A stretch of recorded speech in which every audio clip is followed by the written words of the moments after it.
Hey, this is Debbie, and I am here today with my amazing co-host, Tricia.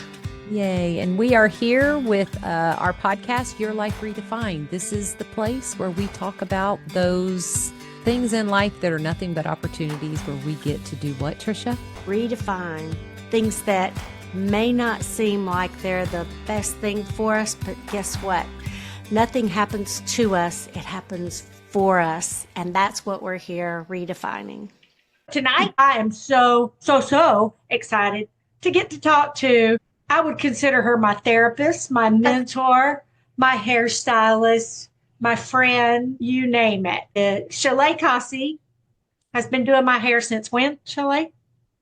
Oh God, the early 2000s, I would say.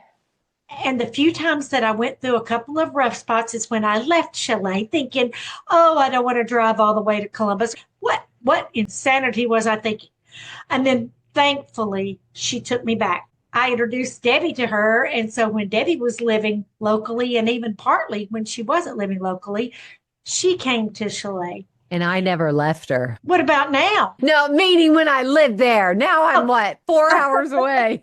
Okay, I'm very... Don't think I haven't thought about it. 4 hours I could stay at Tricia's, get my hair done, make it a weekend. Hey, I think that's a good plan. Listen, Chalet knows everything about my life before usually even people in my life know about Before it. you know about it. And I've been with Chalet longer than I've been with any of my husbands. I mean, there's something there. So I think a lot of you probably would agree with this, that your hairdresser is one of your closest relationships. We pay for silence. We pay them.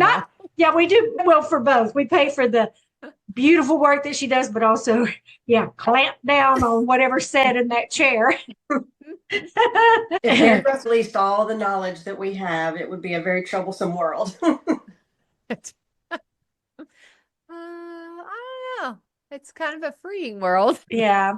One thing I do want to ask you about, and Chalet, you feel free. I don't know if you have anything particular that you wanted to talk about, but I know one thing that kind of blew me away. Chalet was diagnosed with cancer. She's almost died twice, right? That's right. One time I truly did think you were a goner. I just didn't know what I'd do in a world without Chalet. I remember she had been diagnosed with a type of cancer that was incurable, right? Not necessarily incurable, but it was very aggressive. It's colon cancer. It was stage 4 colon cancer. Stage 4. Okay. So I remember, not knowing if she was ever going to come back and how I was going to see her or go. Anyway, when Chalet finally decided to start coming back after, how long were you out? 6 months. Okay. She was out 6 months. I remember the first time I was coming back in to see you, I was thinking, what am I going to say? What do you say to somebody? And I just remember coming in and asking you, what have you gotten from this? And I'll never forget you telling me that if you had the option to choose being Chalet, who she was before cancer, and the Chalet, who she is after cancer, you said, I'll take the cancer. Absolutely. Why is that? I've said, and the sound, it's going to sound bizarre when I say this. I feel like going through something like that makes you really understand, enlightens you a little bit to life and how short it is, what a gift it is, and where we take things for granted. And it was truly a gift. I think that there were a lot of things I needed to open up my eyes to. And I think had that not been the case, I would have been so driven into my work that I would have let so much of actual life pass me by, and not just life, but accomplishments and goals. And I just would have let a lot, I would not have noticed as much had I not gone through that. Is it safe to say that you're living your life differently than you would have had you not gone through that? It's kind of a tough question. Yes, it's different, but also some ways the same. I think some people can go to the extreme when they have an epiphany of something. They can go to the extreme and they can really live their life completely differently, or they can kind of take some of what they've learned and incorporate it into the way that they already exist. And I think that that's kind of where I'm at now. I do think that the further I get in this journey of mine, I'll probably see that there is more that I've changed, like completely. But at the moment, if I was perfectly honest, I would say it's changed parts of my life, but I wouldn't say I live completely differently. I think when you look back, you'll see that it has changed a lot. When you get it from a different perspective, you're still Chalet, and thank God. But you immediately went out and bought your van, your ambulance. Love Tell me, that van. I Love know, that ambulance yeah, van. I did. So I got an ambulance that I've had this dream of being a van lifer for before van life even existed. Of just traveling. My end goal in life was to travel the country in a van of some sort, just exploring what there is to offer out there.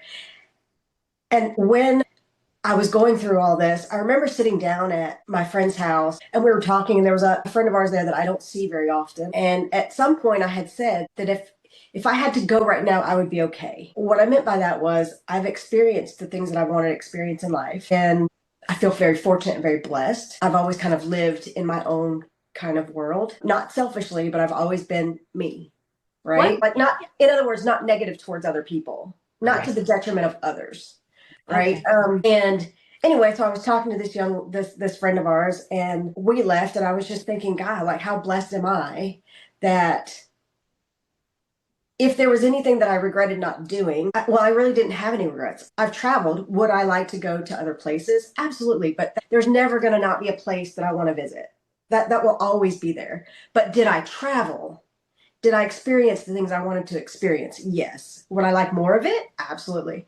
But that one thing that came up was like, but I didn't get a van and I didn't travel the country, right? But it's funny because the next day, a friend said, that this girl had called her back and said, I feel really bad for Chalet. We need to come up with something for her to do.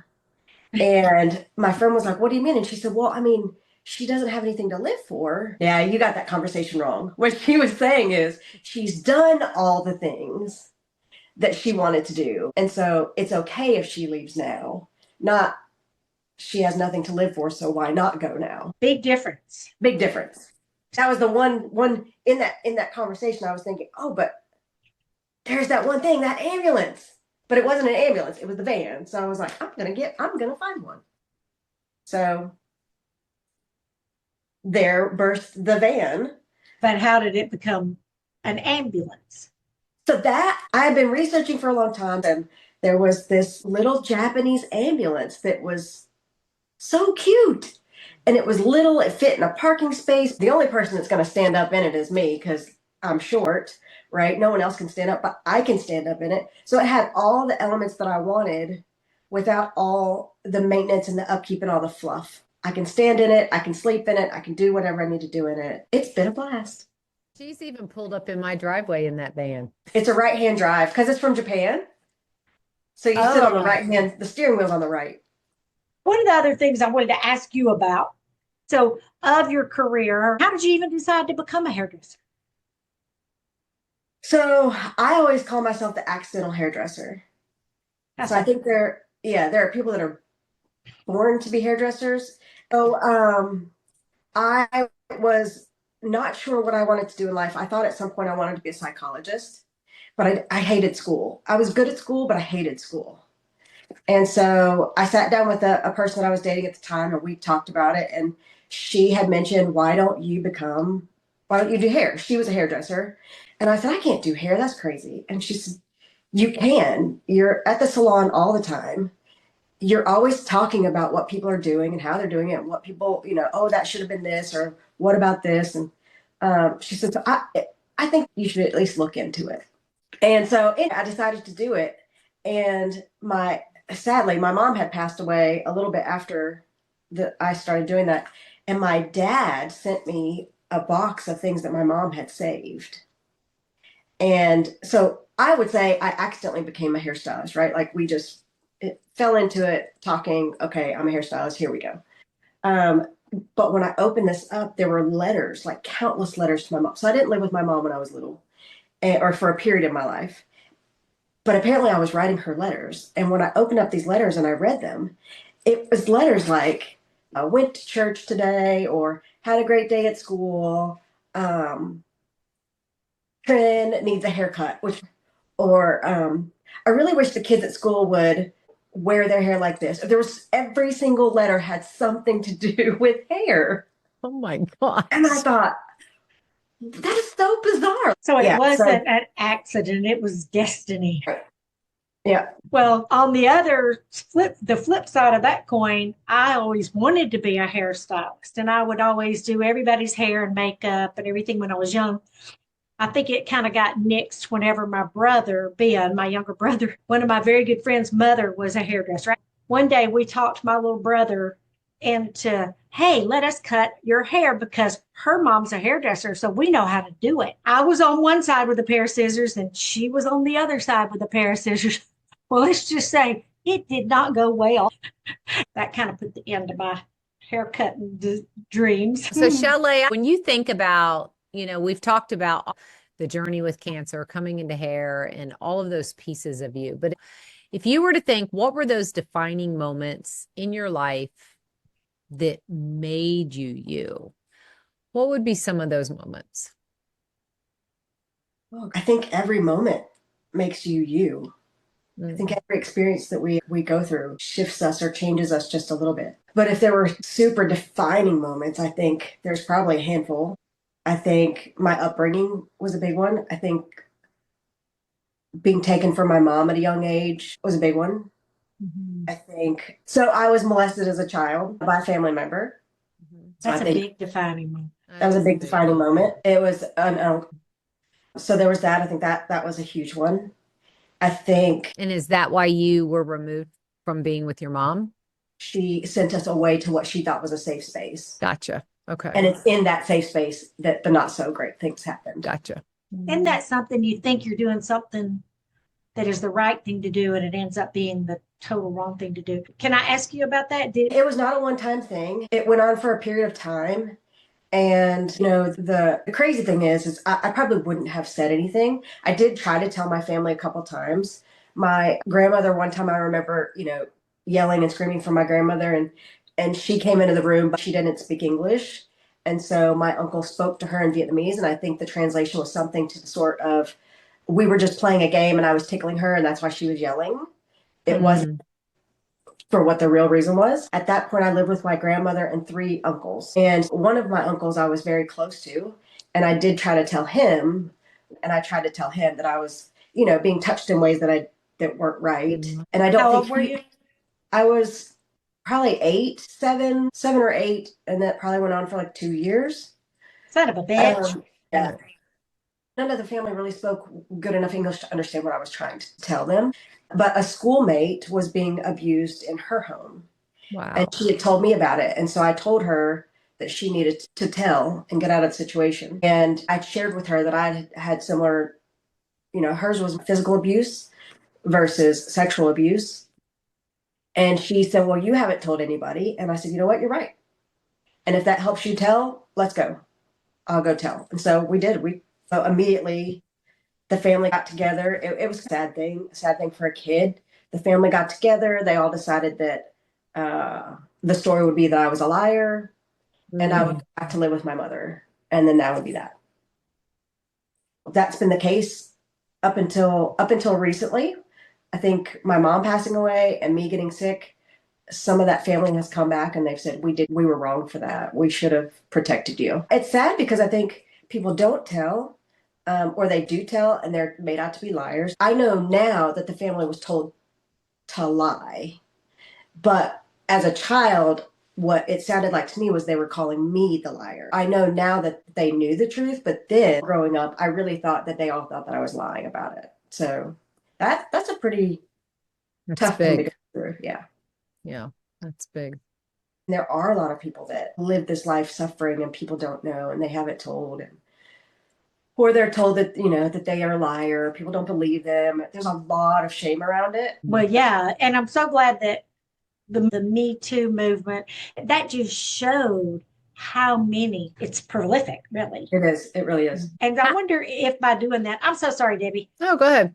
I wonder if by doing that, it shined more of a light on it and people have curbed those somewhat. I don't know.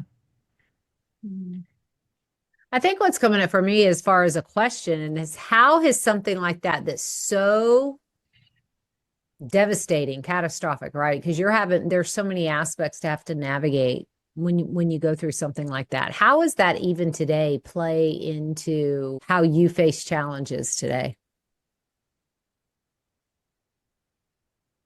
I really think even as a child, so as a child, I looked at it like, I'm not going to let him win, right? So I'm not going to sit in a hole and cry. I'm not going to let it affect me in ways where I'm on medication and I'm, just wallowing in it. Mhm. I'm going to prove to who I don't know that I'm worthy of being here and that I'm worthy of being believed and I'm a worthy individual just in general. Well, you have two people sitting right in front of you that have watched you. Didn't even know that story, in all honesty. So two people that have watched you. Here's the thing about Chalet that I absolutely love. It's your ability to look at life and give another perspective consistently. You just, well, think about it this way. Look at it this way. Look at it this way. You do that with such ease and such it's yeah, okay, yeah, and it's so easy to follow. And wherever that came from is magical. I know for me, because I could always get in your chair and vent, and after venting, have a completely different perspective when I'm done. And it was very much part of the 501 experience. And I so much appreciate that, regardless of whatever the journey was, right? Then I watched you take on this business that I know beyond a shadow of a doubt for Behind the Veil that Chalet didn't wake up one day going, ooh, I'm going to have my own business. And to watch you navigate in this business come into being, honestly, because of so much of who you are, and to take ownership of it and to create this space for so many people. And I love the name 501 Experience. What does it mean? Tell us what it means. 5 senses, only one salon experience. Absolutely. And to be able to go and have that experience and to watch you literally, that even came out of a story that wasn't of your choosing, right? The salon itself? Yeah. And to have this just magical experience that actually truly, when I tell you part of the name, the 501 experience, all of that, it brings healing. It truly brings healing. And you're passionate about that for your people that come and see you. That's powerful. This is what I want. I know this is no, I'm not going to say it's terrible. The way I see the things that have happened in my life, whether it's been, because I would say right now, if I could change my life, just like with the cancer, if I could change who I was and wipe all those things away, or be who I am today, which would I choose? And I would still choose me today, because does anybody want to be abused? Absolutely not. Does anybody want any of the negative things that happen in their life to happen to them? No, because it sucks. It sucks. It hurts. It's painful. But it's growth. It's growth in one way or another. It's growth. And whether I'm not saying it's a bad thing or a good thing, whichever direction you go with it. But for me, I've chosen that sucked. But what perspective how can I see life differently? And I think that if I didn't go through all the things that sucked, then I don't know that I would have the compassion or the empathy or any of that kind of feeling for myself or for anyone else. And so I feel like those things happen so that you can see the beautiful things in life. And I think sometimes if everything's been given to you and everything's just rainbows and butterflies, do you really know how beautiful you have it? It's contrast. You have to have contrast. You got to have the dark so you can recognize the light, right? Right. I've always said on more than one occasion, Chalet is a badass. I mean, she is just straight up. Remember her badass. mohawk haircut? Oh, look at her hair. Her hair is always badass. I'm rocking a mullet at the moment. I like the mullet. I said only you would pull the mullet off. When I saw the picture, I was like, damn, girl, damn. Well, look, this is one thing I have to say is, and I've wondered this so many times, or I wanted to ask, the same thing can happen to two different people, molestation or any other horrible thing. One person it's going to break them. The other person, it's going to define them and make them stronger. Other person, it'll define them and make them a victim, and they remain that way. What do you think that difference is? I really don't know. I think that there's got to be some sort of a chemical makeup, something in your makeup that allows you to go a different direction, because it's not something that I have chosen. It is definitely not, I don't think it's something I've chosen. I think it just comes. You always want to look at somebody else's side. Then I have other people that call me and they're like, thank you so much. I just needed to get through that because I needed to see a different side of things, or a different perspective of things. But it's just something that's there. I didn't train for that. I didn't work at that. I really think it's just something inside the individual. Yeah. That, because I can tell you, I've known you over 15 years. And so Tricia, obviously you longer. And I literally have sat here going, I can say this is a true statement. I've seen you frustrated, or I've seen you agitated. I have never seen you judgmental, ever, of somebody else, ever. I've never seen you. And that's, to me, judgmental is very different from frustrated or aggravated. We all have those moments, but I've never seen you judgmental, ever, in the 15 plus years that I've known you. And that is so freaking awesome. I'm honored to have you in my life as a friend. I mean, well, I'm honored to have you guys in my life. Man, she is a badass. I know she is a badass. Okay, I got a question for you, because you do Tricia's hair. What is that black stripe, and where did it come from, and why did you put it there? How about this? So Trish and I go way back.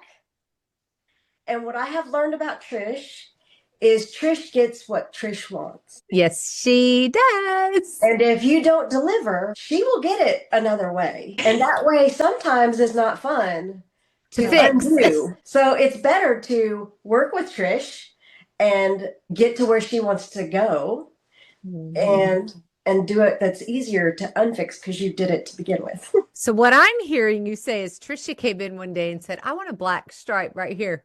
And you went, no. No, actually, I said, awesome, let's do it. Because you knew she'd go home and stop by CVS or whatever on the way home. Put it in there. Well, yes, because I have done as she says many times. Tricia, where only Tricia can do stuff like that. But I will say, I got tired of looking like a Q-tip. That's what I felt like. And so I wanted this black stripe in my hair and added it. And then, man, I made a damn good Cruella for Halloween. I'll tell you that. Yes. I really think for Trish that it came from having the hair color that she has, but her wanting to make it her, not have to do it like the traditional way where, you know, you go every 3 weeks and you get this stuff done and it's all, and it just the same. I think she just wanted to have fun. Girls just want to have fun. That's it. Well, Chalet, thank you so much for spending time with us and telling us just minuscule little bit about yourself. I would love for y'all to get to experience Chalet. She's quite booked though, but there are many other good luck getting an appointment. Well-trained stylists at 501 Salon who have trained under the tutelage of Chalet. So it's a great place to go. Columbus, Georgia. Yeah, but it's worth the trip. Chalet, we love you. Thank you so much. Love you so much. Thank you for having me on. Thanks for listening to this episode of Your Life Redefined. Hopefully it'll help you in redefining your life situations. Reach out to us, send us messages, and actually, if you would, just like and share this so you can get it to some more of your friends and we can continue doing this.